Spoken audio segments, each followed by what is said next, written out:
سبحان اللہ وبحمدہ سبحان اللہ العظیم سبحان اللہ وبحمدہ سبحان اللہ العظیم۔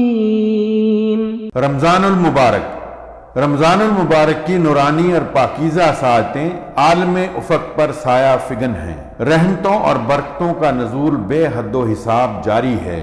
رمضان المبارک کی سب سے اہم فضیلت اور برکت یہ ہے کہ اس مہینے میں اللہ تعالیٰ نے قرآن مجید نازل فرمایا، جو کل انسانیت کے لیے نہ صرف خیر و برکت کا موجب ہے بلکہ ایک مکمل ضابطہ حیات اور سرچشمہ رشد و ہدایت بھی ہے۔ آسمانوں کے دروازے کھول دیے گئے ہیں، جہنم کے دروازے بند کر دیے گئے ہیں اور شیطان زنجیروں میں جکڑ دیے گئے ہیں۔ اللہ تعالیٰ پکار رہا ہے، دوڑو اس کی رحمت اور مغفرت کی طرف، توبہ کر لو۔ نحمدہ و نصلی علی رسولہ الکریم۔ اعوذ باللہ من الشیطان الرجیم، بسم اللہ الرحمن الرحیم۔ سورہ محمد میں آتا ہے، کیا یہ لوگ قرآن پر غور و فکر نہیں کرتے یا ان کے دلوں پر تالے لگے ہوئے ہیں؟ یعنی مراد کہ قرآن کی آیات پر غور و فکر نہیں کرتے، اس کی تعلیمات پر غور و فکر نہیں کرتے، اس کے احکامات اور اس کے دیے ہوئے نظام پر غور و فکر نہیں کرتے۔ ناظرین کرام، اس سے مراد یہ جاننے کی کوشش کرنا کہ قرآن کریم انسانی زندگی میں کیا تغیر لانا چاہتا ہے۔ اگر ہم غور کر کے دیکھیں کہ جس طرح ہم دیگر معاملات پر غور کرتے ہیں تو ہم دیکھیں گے کہ یہ قرآن کریم انسان کی فکر میں تغیر لانا چاہتا ہے، یہ افکار میں تغیر کے لیے آیا ہے، یہ نظام سیاست میں تغیر کے لیے آیا ہے، نظام تعلیم میں تغیر کے لیے آیا ہے، عدالتوں میں تغیر کے لیے آیا ہے۔ یہ قرآن کریم اداروں میں تغیر کے لیے آیا ہے، یہ مردوں میں تغیر کے لیے آیا ہے، عورتوں میں تغیر کے لیے آیا ہے۔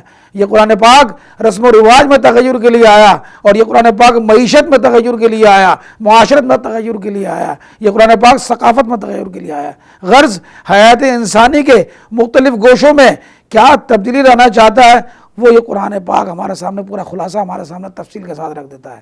المختصر یہ کہ قرآن کریم کے انقلاب کو سمجھنے کی کوشش کرنا قرآن پر تدبر کہلاتا ہے۔ حدیث قدسی ہے کہ فرمایا نبی کریم صلی اللہ علیہ وسلم نے کہ اللہ تعالیٰ فرماتا ہے کہ جو شخص قرآن میں مشغول ہونے کی وجہ سے نہ تو میرا ذکر کر سکے اور نہ مجھ سے اپنی ضروریات کے لیے سوال کر سکے تو میں اسے سوال کرنے والوں سے بڑھ کر عطا کروں گا۔ اللہ کا کلام قرآن ساری کائنات کے کلام سے برتر اور اعلیٰ ہے، جیسے اللہ اپنی ساری خلقت سے برتر اور افضل ہے۔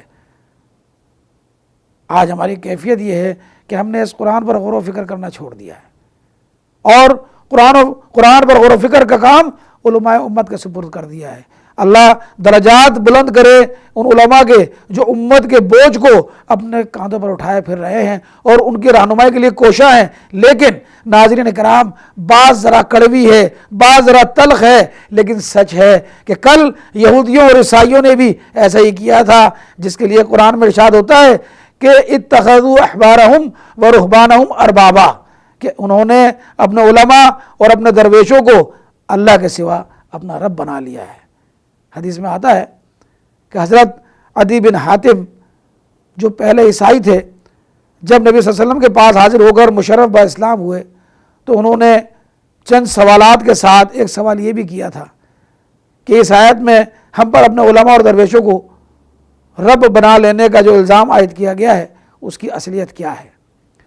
جواب میں حضور اکرم صلی اللہ علیہ وسلم نے ارشاد فرمایا کہ کیا یہ حقیقت نہیں کہ جو کچھ تمہارے علماء اور درویش حرام قرار دے دیتے ہیں تم اسے حرام کر لیتے ہو، اور جس چیز کو وہ حلال کر دیتے ہیں تم اپنے لیے ان کو حلال کر لیتے ہو؟ انہوں نے عرض کیا کہ یہ تو ضرور ہم کرتے ہیں۔ تو فرمایا نبی کریم صلی اللہ علیہ وسلم نے بس یہی تو ہے اس کو رب بنا لینا، ان کو رب بنا لینا۔ ناظرین کرام، ہم دیکھتے ہیں کہ آج ہم ڈاکٹر بنتے ہیں، ہم انجینئر بنتے ہیں، ہم چارٹرڈ اکاؤنٹنٹ بنتے ہیں، ہم زندگی کے جنہیں گولڈن کہتے ہیں وہ سال، وہ ایام، وہ لمحے 16 سال اور 17 سال ہم ان کے لیے مخصوص کر دیتے ہیں۔ ان کتابوں کو پڑھتے، کوئی فرد اپنے کمرے میں وہ ڈاکٹریٹس کی کتابیں رکھ لے، کوئی فرد اپنے کمروں میں لا کر وہ انجینئرنگ کی کتابیں رکھ لے، کوئی فرد وہ چارٹرڈ اکاؤنٹنسی کی کتابیں سجا لے، تو مجھے بتائیے کیا وہ ڈاکٹر انجینئر یا چارٹرڈ اکاؤنٹنٹ بن جائے گا؟ نہیں میرے دوستو، نہیں میرے بھائیوں، وہ کب بنے گا؟ کہ جب وہ ان کو پڑھے گا، ان کو سمجھے گا، ان پر غور و فکر کرے گا، عمل کرے گا، غور و فکر کرے گا، تب کہیں جا کر وہ انجینئر، ڈاکٹر یا چارٹرڈ اکاؤنٹنٹ یا جس چیز کی وہ تعلیم حاصل کر رہا ہے وہ کہلانے کا مستحق ٹھہرے گا۔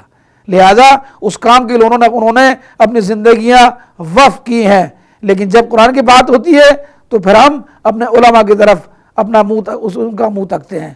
اسی کو قرآن فرماتا ہے کہ افلا یتدبرون القرآن، اور قرآن ہم سے فریاد کرتا ہے کہ دل سوچ سے خالی رہتے ہیں، آنکھیں ہیں کہ نم ہوتی ہی نہیں۔ دل سوچ سے خالی رہتے ہیں، آنکھیں ہیں کہ نم ہوتی ہی نہیں۔ کہنے کو ایک جلسے میں پڑھ پڑھ کر سنایا جاتا ہوں۔ وآخر دعوانا ان الحمدللہ رب العالمین۔ اللہم صلی علی سیدنا محمد وعلی آلہ وصحبہ